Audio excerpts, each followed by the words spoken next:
Que Pasa Calexico. Welcome back to the podcast. Like always, before we begin, I want to thank a couple of people.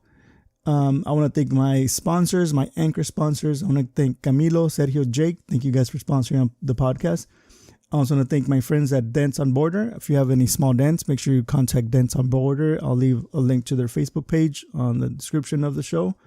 I also want to thank Sergio's Tacos and Hotdogs with over 8 years of experience serving the Imperial, San Diego, and Yuma counties with Mexicali-style hot dogs and taquizas.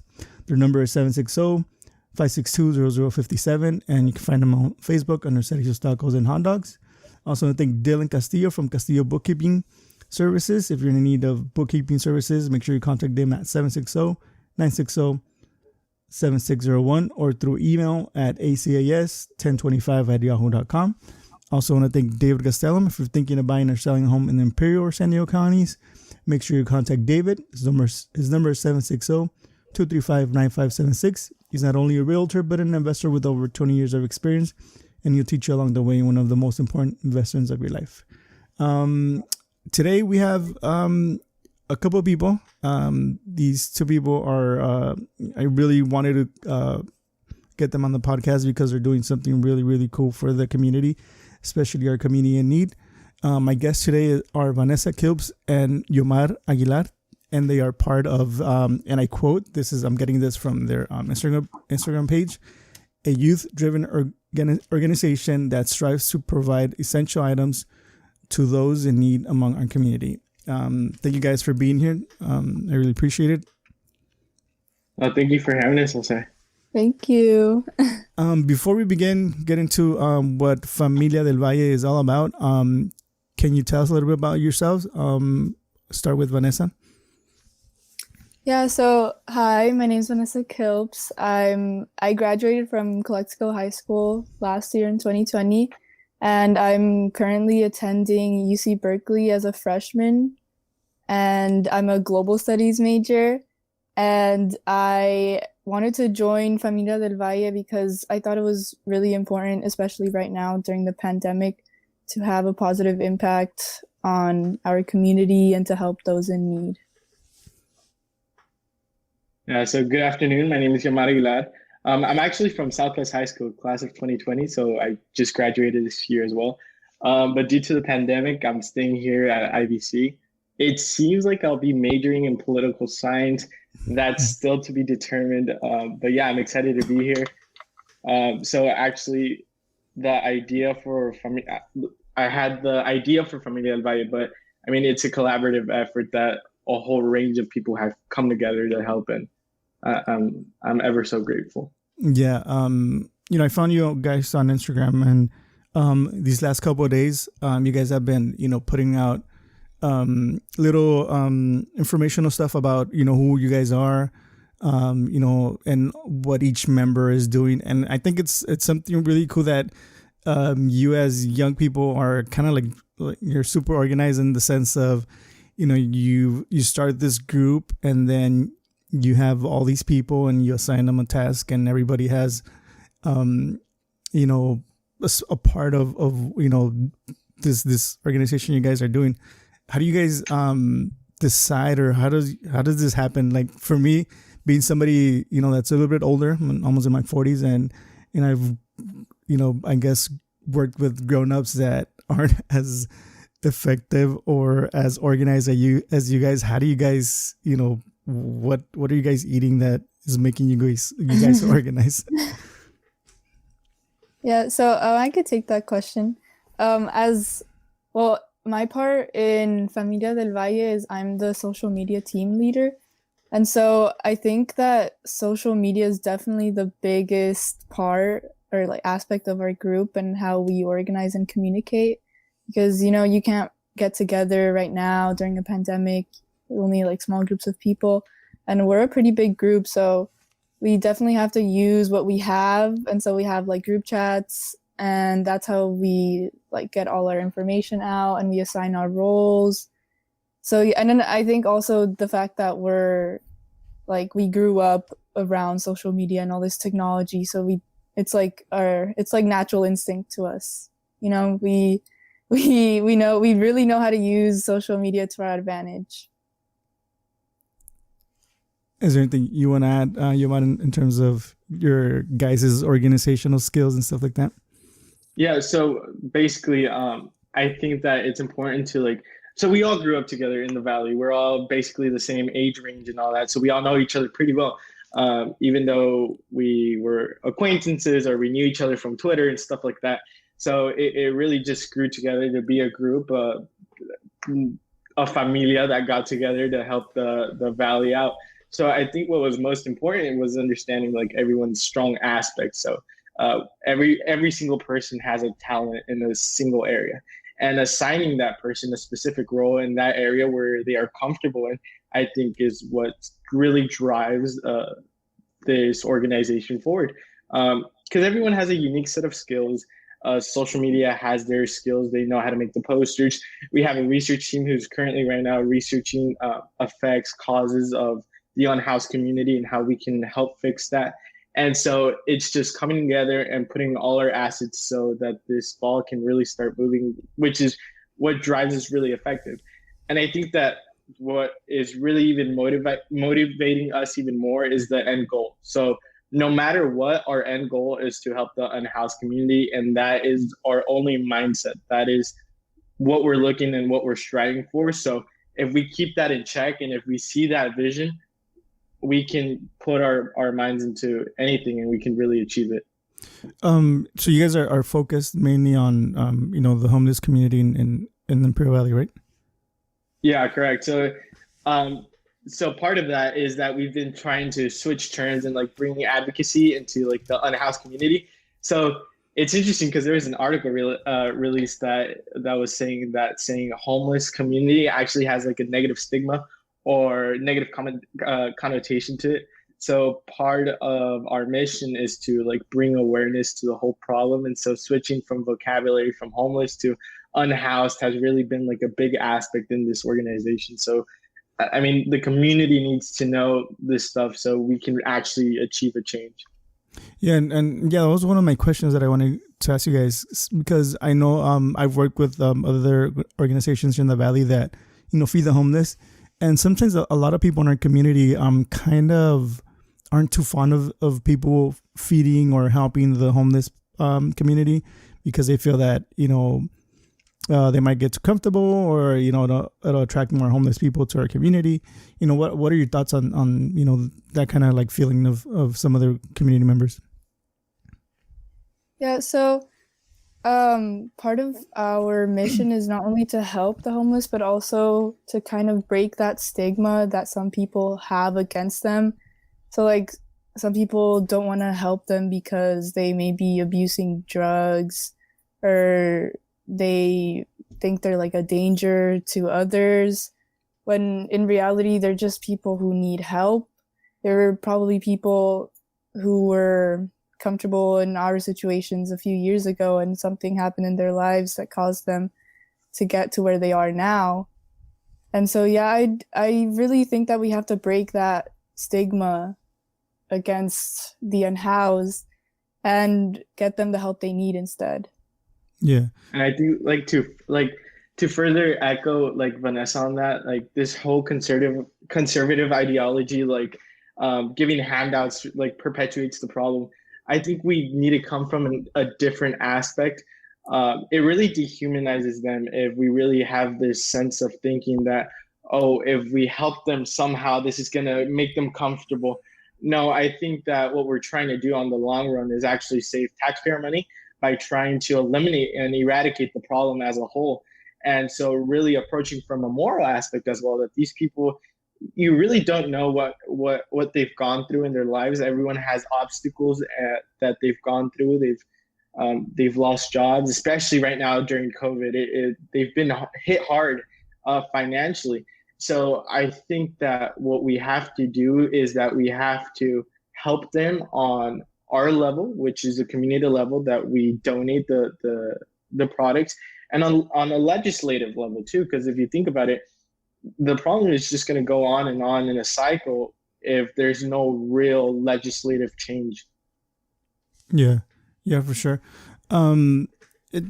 How does, because I know you worked with Valle Bota, is there like a relationship between Valle Bota and Familia del Valle? Like, is there a lot of the members from Valle Bota are now members of Familia del Valle? Yeah, so it kind of integrated into both. So a lot of the members from Valle Volta hopped on to Familia Del Valle. I think it's mainly the community service aspect that really attracted them.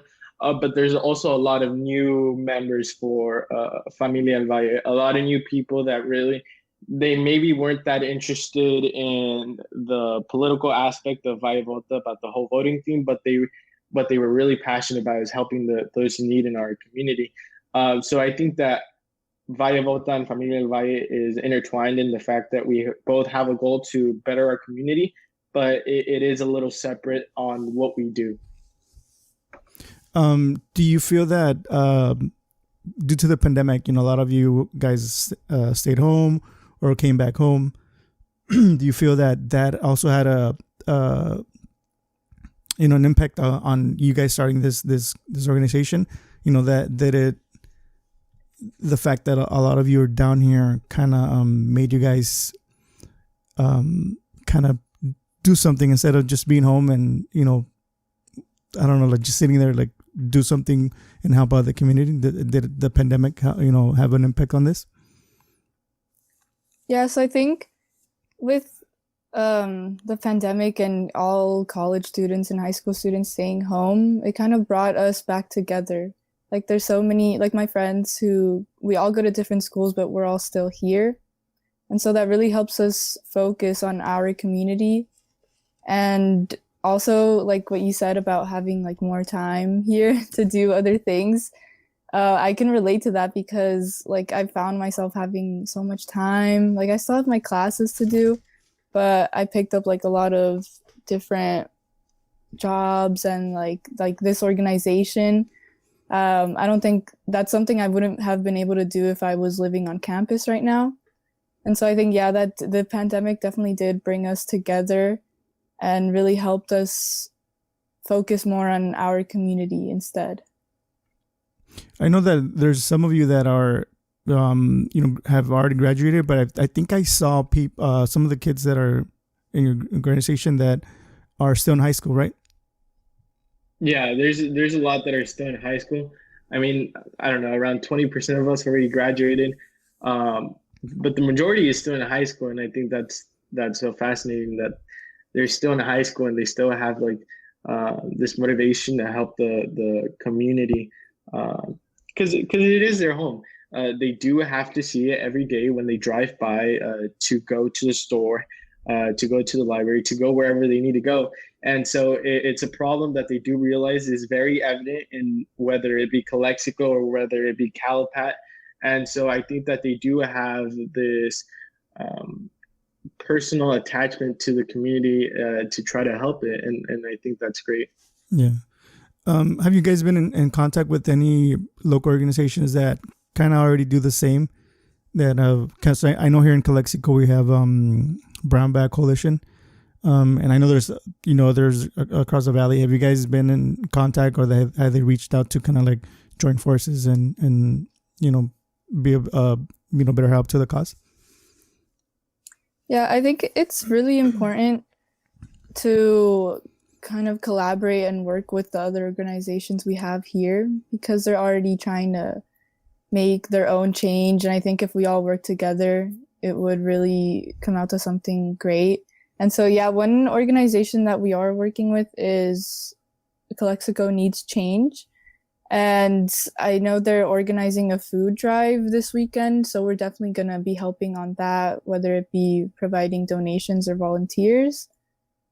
And I think, Yomar, weren't we working with Brown Bag Coalition too? Like we have a contact for Brown Bag Coalition. And we're also working with a few city council members from Calexico and El Centro, and maybe even some panel of judges that are trying to see if there could be some like activism by their part to play a role. Oh, okay. Yeah, because I feel that sometimes I think, I don't know, what was your experience with Valle Bota, like meeting the community? Because sometimes I feel that, we always say, especially me, I'm in education, I work in education, so we always say like, the kids are the future, or we need to support the children because they're our future. And you guys are not kids anymore, you're young adults, but at the same time, you were those group of kids that we would say like, oh, these kids are the future, we need to support them. Have you guys received any backlash or anything? Because I feel like I've kind of seen it where people criticize young people trying to advocate change or get involved. Sometimes they get criticized because like, oh, what do you guys know? You guys are too young.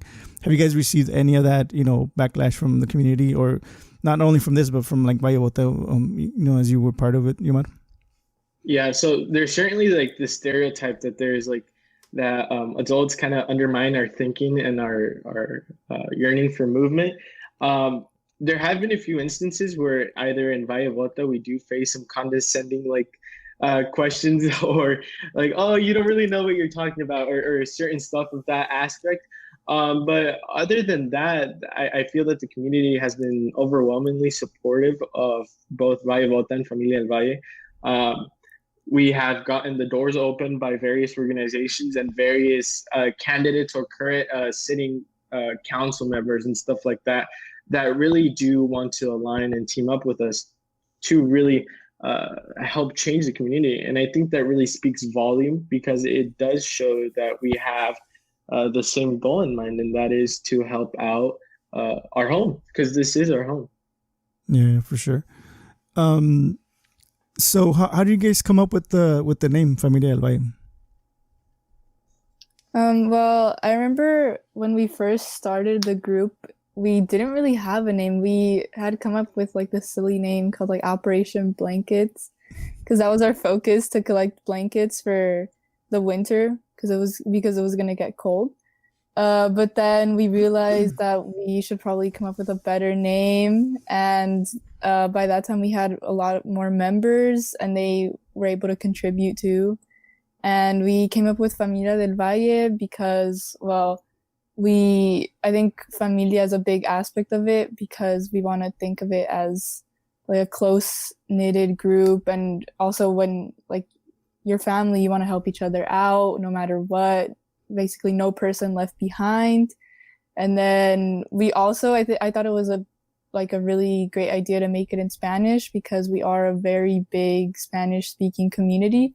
And so I think that would help reach out to even more people if it was in Spanish. Yeah. That's a really cool name. I when I saw it popped out, and I was like, and like I said, you guys are fairly new, and when you guys popped out on my Instagram feed, I was like, who are these guys? And I started seeing like familiar faces and names, because I had spoken to who did I speak from Valle Bota? Henry. Yeah, Henry Lera.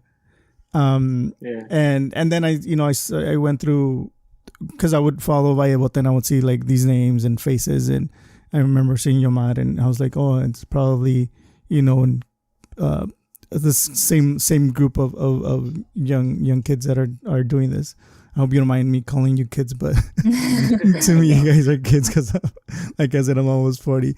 So, what are some of the things that you guys are, asking for help with from the community? So, mainly we're asking donations, whether it be blankets, sweaters, socks. PPEs are really essential. If you think about it, the unhoused community, they either want to go inside a store, a gas station, they need to buy water or something, and they're kicked out because they don't have adequate face covering to go inside. So I think that there is something both from a health aspect, because statistically speaking, it is said that 2 out of every 5 homeless person in the valley has been affected by COVID. We do want to push that health aspect, and also so they have the freedom to go wherever they deem they need to go. So PPEs are really essential, and monetary donations are also welcome, because what we're trying to do is also, instead of just doing materials, we're also trying to buy food, water. We're planning to do an event next month where we do hot chocolate and conchas, And so we go and distribute that so they have something to eat too. So mainly anything that the community can give is more than appreciated. We've gotten heels, we've gotten shoes, we've gotten a little bit of everything. And even though that stuff is a little bit more tedious to actually give out, we actually have been donating to shelters as well. So whether it be the Salvation Army or Our Lady of Guadalupe shelter, the Women's Haven, we have these shelters in mind as well so that we can collaborate and help them out too. How are you guys going about distributing this, especially now with COVID? What precautions are you taking to be safe and at the same time reach out these communities? We actually recently had a distribution event this past Monday in Calexico, and it was our first event, and so it was kind of like a trial run, but we definitely were prepared. Every single volunteer had to wear a mask. We had to keep a safe distance. We kept hand sanitizer in our cars, and we went around Calexico looking for people in need, and we simply distributed the items. And I think we were able to donate over 500 items. So everything we received, we gave out. There was nothing left, thankfully. So it was really nice to be able to give them, like, especially really warm blankets and jackets and socks to stay warm, because it does get cold at night and they're out there all night long. Yeah, for sure. What are your like family members and your parents think about, you guys doing this kind of stuff?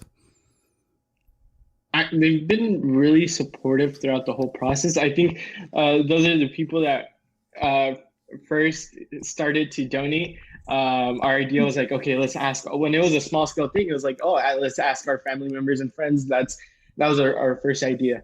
And so when we saw that there was a little bit of traction and they were actually willing to give out some pretty big donations, that's when we were like, okay, we need to widen the scope a little bit. And we started doing this whole social media campaign.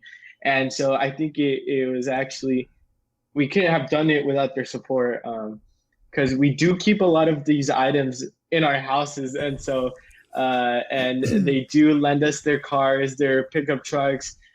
They do take us, for people who can't drive, they do take them to the locations and stuff like that. So I think they do recognize that this is something that we think is really important for us to help people out, and in turn, they help us do that. Yeah, because I was thinking, when people donate stuff, a lot of people bring like bags or whatever of clothes. I was thinking, like, where are you guys keeping all these stuff, or how are you guys washing it, or I bet like some of you are using your own houses to store and clean and stuff like that. Yeah, so for each city in the valley, well, most of the cities in the valley, we have like one or two appointed people that keep these donations in their houses. So they were nice enough to provide somewhere to keep them. And so, yeah, they take the donations and they keep them in their houses. And then I think something that we really thought was important was to have somewhere to donate in almost every single city in the valley, because we want this to be across the entire valley and not just focused on like one big city. So we have designated numbers that people can call if they want to donate, and we would go pick the donations up at their door. So hopefully it'll make it easier and quicker. And yeah, we're just really thankful that people are stepping up and offering their houses or any kind of storage.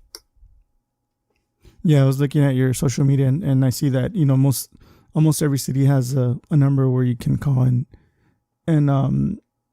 donate. Like if you're in Central, you can call a number and they'll pick it up and stuff like that. So that's pretty cool. And it helps with the driving and whatnot. Is there anything else that you guys would like to add that I didn't really touch upon? Like any closing thoughts? Well, just the fact that if the community like wishes to help or donate, feel free to go into our social media. We have on Twitter, Instagram, and Facebook.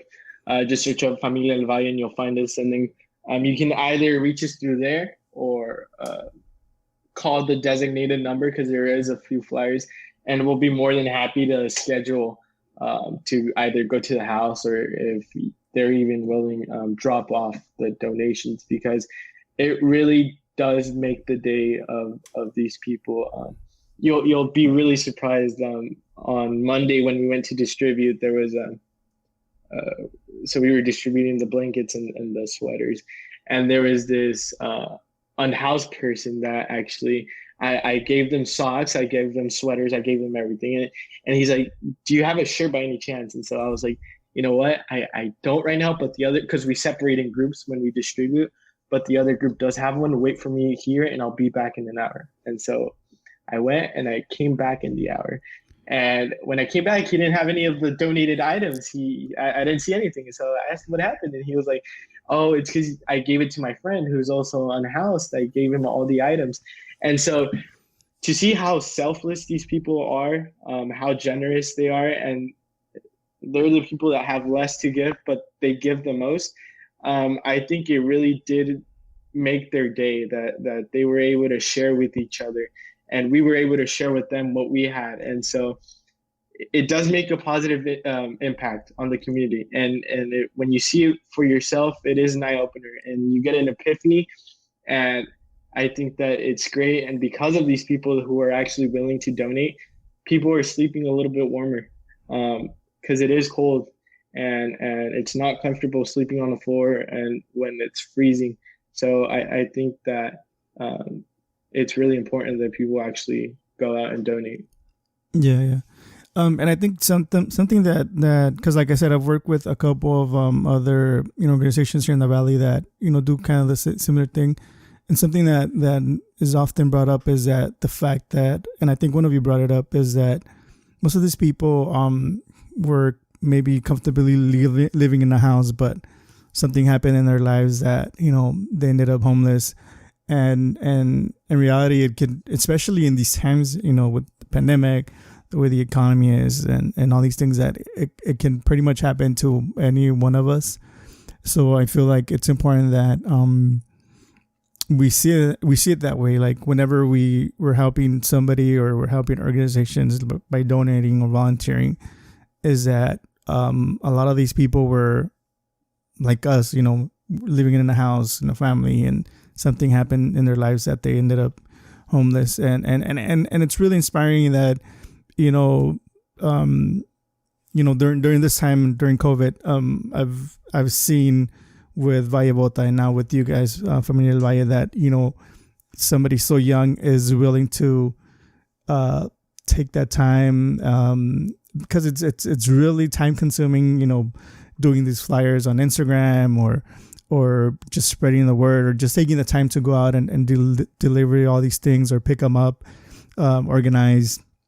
It's really encouraging to see you guys do all these things, and I'm really thankful that you guys are taking the lead, and like I said, like some of you are in college, but some of you are still in high school, and it's like I said, it's inspiring to see young people doing these things, and I thank you guys for doing what you're doing. No, I really appreciate you inviting us on. Yeah, thank you so much. And yeah, like I said, if you guys need any help from me, I'm more than willing. Like I said, I try to share most of your things on my Instagram. I know social media the word of mouth is really important, and I, like I said, I know organizations, and hopefully I can link you guys up to them, and you collaborate, and because just like social media, collaboration is really key, and making something small bigger. And I know you guys are really well. You guys know the social media aspect, and I know a lot of the organizations here in the Valley are not as savvy when it comes to social media. So maybe you guys can help them in that way, and they can help you, and reaching out to the people that they already know that need the help. So, it's really key to work together, and I know that you guys are more than willing to work with a lot of the people here in the valley that are established and that already know where to find these people and how to help them. So yeah, I'm gonna do my best to help you guys in anything I can, whether it's with money or time and connections. So just know that. Thank you, Jose. You're welcome. Thank you. All right, guys. Well, thank you so much for spending this time. I know, Yomar, I was talking to Yomar before we started recording, and I know he has 2 jobs. He goes to school and he's doing this side thing with his friends, and I want to give you a little time to chill and relax. And Vanessa, thank you for taking the time as well. And I want to thank everybody else from Familia Del Valle. Thank you guys for doing what you're doing.